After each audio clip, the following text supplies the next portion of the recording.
고린도후서 12장 1절에서 10절까지의 말씀 우리 한 절씩 나누어서 교독해 보도록 하겠습니다. 무익하나마 내가 부득불 자랑하노니 주의 환상과 계시를 말하리라.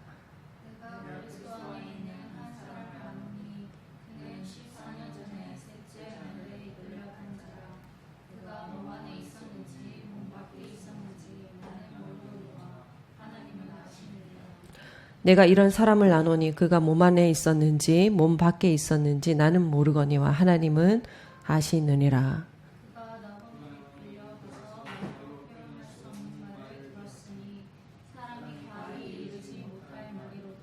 내가 이런 사람을 위하여 자랑하겠으나 나를 위하여는 약한 것들 외에 자랑하지 아니하리라.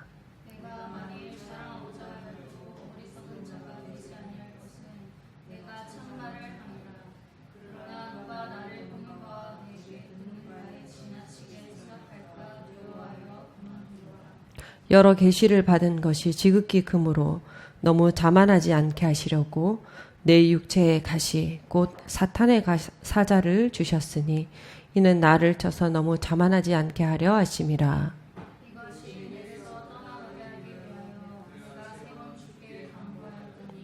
나에게 이르시기를 내 은혜가 내게 족하도다. 이는 내 능력이 약한 데서 온전하여 짐이라 하신지라.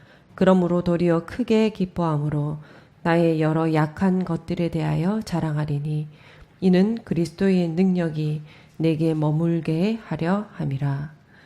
그러므로 내가 그리스도를 위하여 약한 것들과 능욕과 궁핍과 박해와 곤고를 기뻐하노니 이는 내가 약한 그때의 강함이라. 아멘.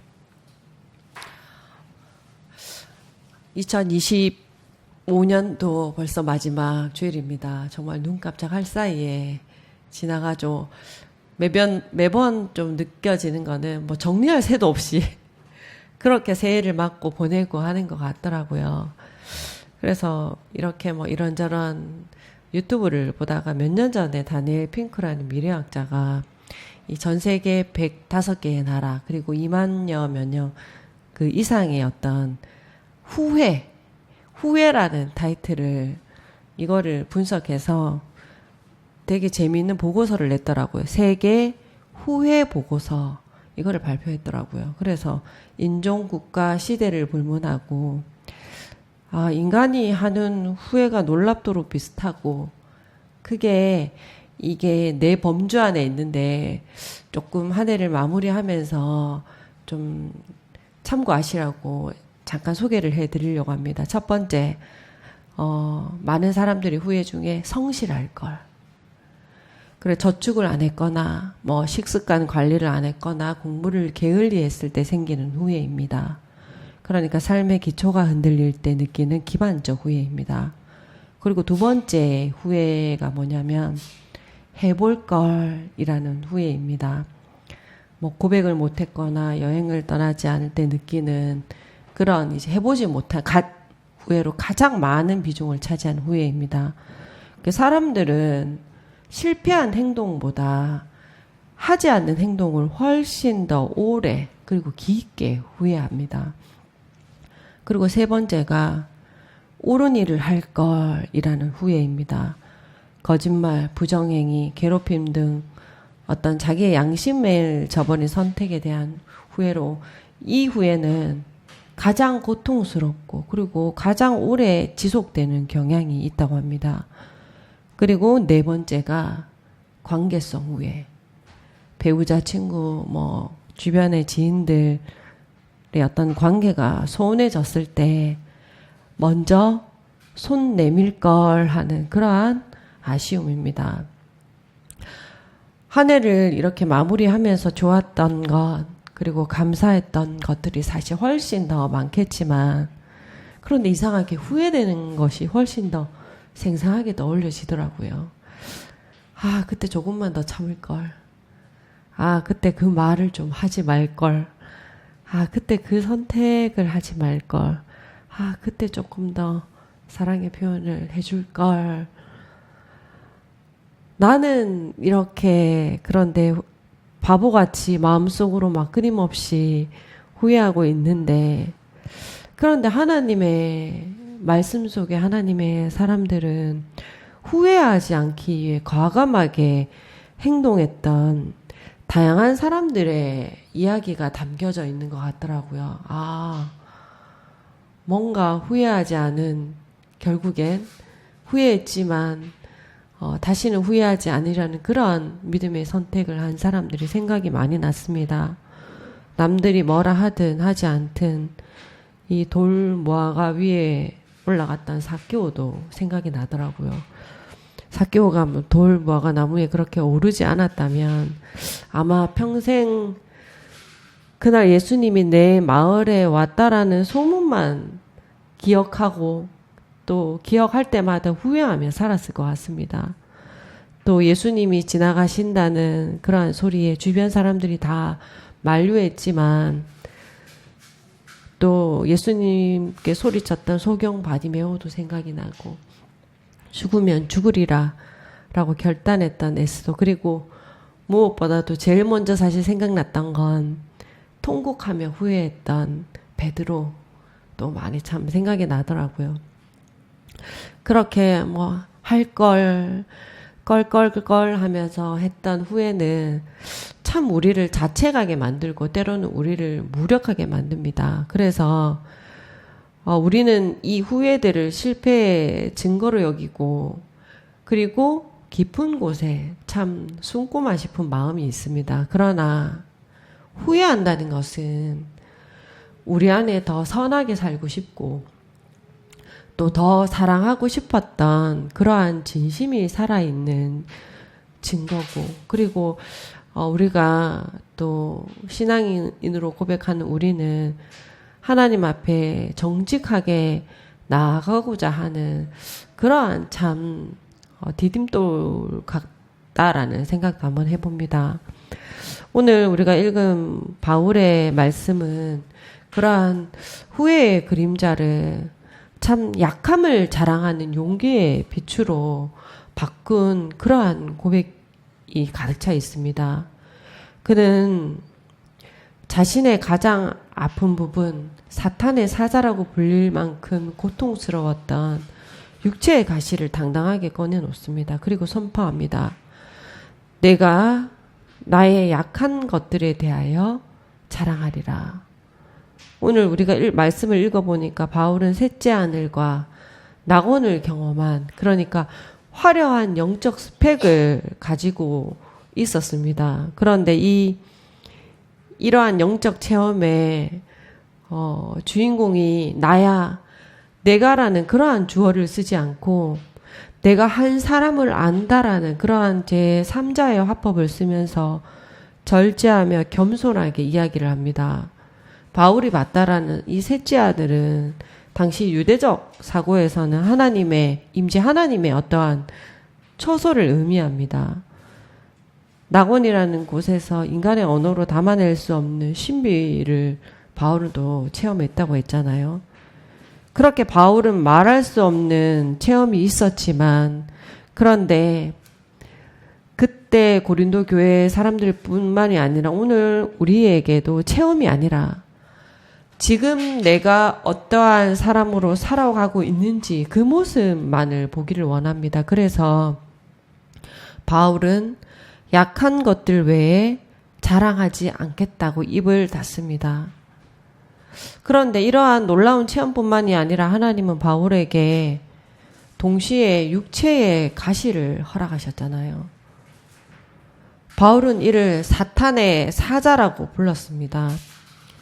그러니까 이 육체의 가시라는 것은 하나님 앞에 더 가까이 나아가기 위한 어떤 고상한 영적 훈련이 아니라 마치 사탄이 보낸 자에게 뺨을 맞은 것 같은 모욕적이고 아주 처절한 고통이었다라는 그런 뜻으로 사탄의 사자라는 표현을 씁니다. 그러니까 하나님이 주신 연단이라고 말하기 전에 그것이 얼마나 파괴적이고 자신을 괴롭혔는지를 정직하게 드러낸 것입니다. 우리 삶에도 나를 무너뜨리려고 달려드는 그러한 사탄의 사자와 같은 일들이 많습니다. 끈질긴 질병들, 또 깨진 관계들, 또 반복되는 실패들, 참 그것들은 우리들을 아프게 하기도 하고 또 우리들을 굉장히 모욕하기도 합니다. 그런데 바울은 이 육체의 가시를 이 사탄의 사자라고 불린 이 가시를 왜 주셨는지 분명히 고백합니다. 나를 쳐서 너무 자만하지 않게 하려 하심이라. 그러니까 하나님은 바울을 힘들게 해서 아프게 하고 모욕을 줘서 무너지게 하려는 것이 아니라 그가 하나님 없이도 살 수 있다는 교만에 빠지지 않도록 가시라는 안전장치를 두신 것입니다. 한 해 동안 우리가 살아왔던 삶을 돌아보면서 나름 이렇게 떠올려지는 후에는 이런 바울의 가시와 닮아 있습니다. 우리는 그것이 참 제거되고 없기만을 바랐지만 하나님은 그 후회와 아픔을 통해 우리가 교만해지지 않고 주님을 붙들게 하셨습니다.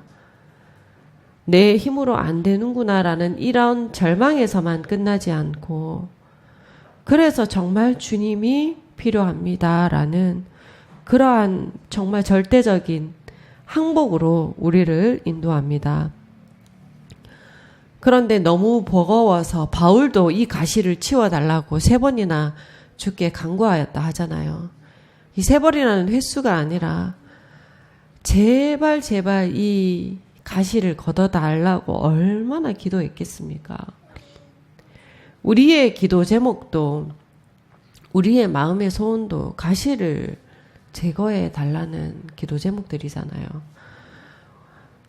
나에게 임한 이러한 고통, 내가 세상을 살아가는데 이런 약점들 제발 좀 고쳐주시고 채워주시고 너무 힘이 듭니다. 아픕니다. 제발 하면서 우리가 하나님 앞에 부르시는 우리의 기도 제목들이잖아요. 그런데 이러한 바울의 간절한 기도에 하나님의 응답은 바울의 생각과 또는 우리가 하나님 앞에 바라는 그러한 기도의 응답과는 전혀 달랐습니다. 하나님은 내 은혜가 내게 족하다라는 이러한 응답을 주시잖아요. 그런데 이 응답에는 내가 가시를 뽑아주지 않겠다가 아니라 가시를 뽑아주시는 대신에 그 가시를 견디고도 남을 만큼 커다란 은혜의 바다를 바울에게 보여주셨습니다. 가시가 찌르는 그 아픔의 한복판에서 그 아픔을 덮고도 남는 충분한 은혜의 세계를 열어주십니다.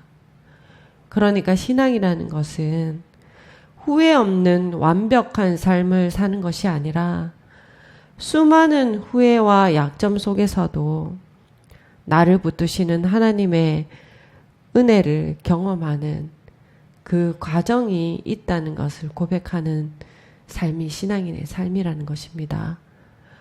이 하나님의 응답에 내 은혜가 내게 족하다라는 이 하나님의 응답에 바울은 이렇게 화답합니다.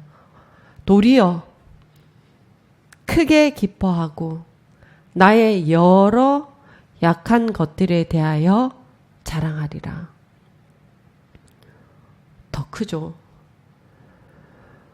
바울이 너무너무 괴로워서 나의 약한 육체의 가시 하나를 제거해 달라고 기도했는데 내 은혜가 내게 족하다라는 이 하나님의 기도 응답에 기뻐하면서 하나가 아니라 이제 여러 약한 것들을 자랑한다 하였습니다.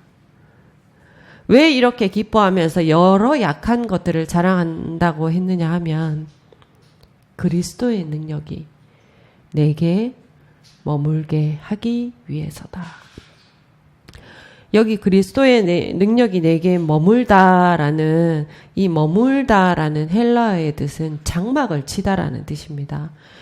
이 장막을 치다라는 이미지는 어떤 이미지냐면 구약의 성소 위에 하나님의 영광이 구름처럼 내려앉는 모습을 뜻합니다. 우리가 자신의 약함을 인정하는 것을 넘어서 그것을 자랑할 때에 그리스도의 능력이 초라하고 약한 인생에 하나님의 영광이라는 그러한 장막을 치신다는 것입니다. 우리가 부끄러워하고 후회만 남기는 우리의 약함은 하나님의 능력이 임하시는 거처가 된다라는 이것이 오늘의 복음입니다. 바울은 이것을 깨달았기에 기뻤습니다. 약함은 부끄러운 것이 아니라 하나님의 임재를 초대하는 가장 강력한 길이다라는 것을 우리에게 선언해 주시는 말씀입니다. 바울이 자신의 약함을 자랑하는 것은 겸손을 떠는 것이 아니라 하나님 앞에서 가장 후회 없는 인생을 살기 위한 그의 처절하고도 굉장히 대담한 선택이었습니다.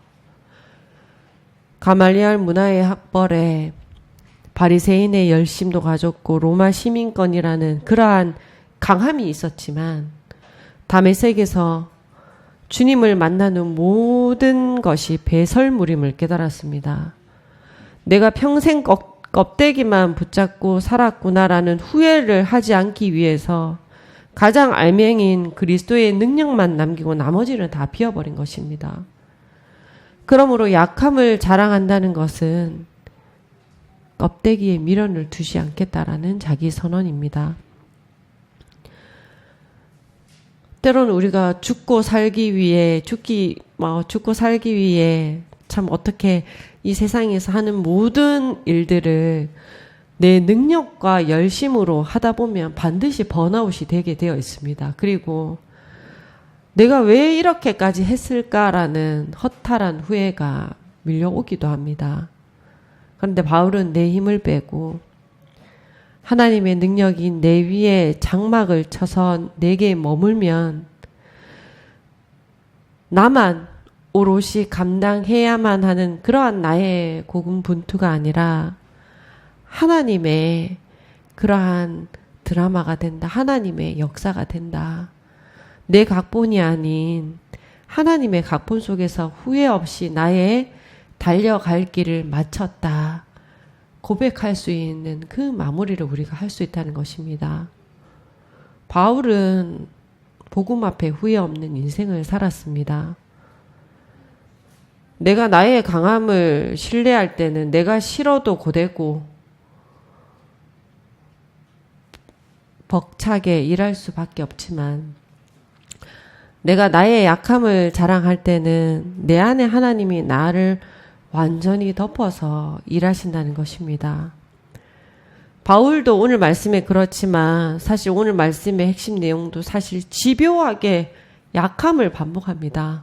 세상은 강해야 살아남는데 약함이라는 표현이 계속 반복되며 뭔가 무능하고 바보 같은 삶을 강요당하는 것 같습니다. 그런데 약함이라는 표현을 통해 약함은 하나님의 은혜가 들어올 문을 열라고 말씀하고 있는 것이라는 겁니다. 그때 로마도 지금도 그리고 심지어 오늘의 교회마저도 너무 강함 속에 길들여 있는 우리들에게 강함이 아니라 낮은 곳 십자가에서 복음이 시작된다는 것을 다시 우리들에게 분명히 말씀해 주시는 말씀의 교훈입니다.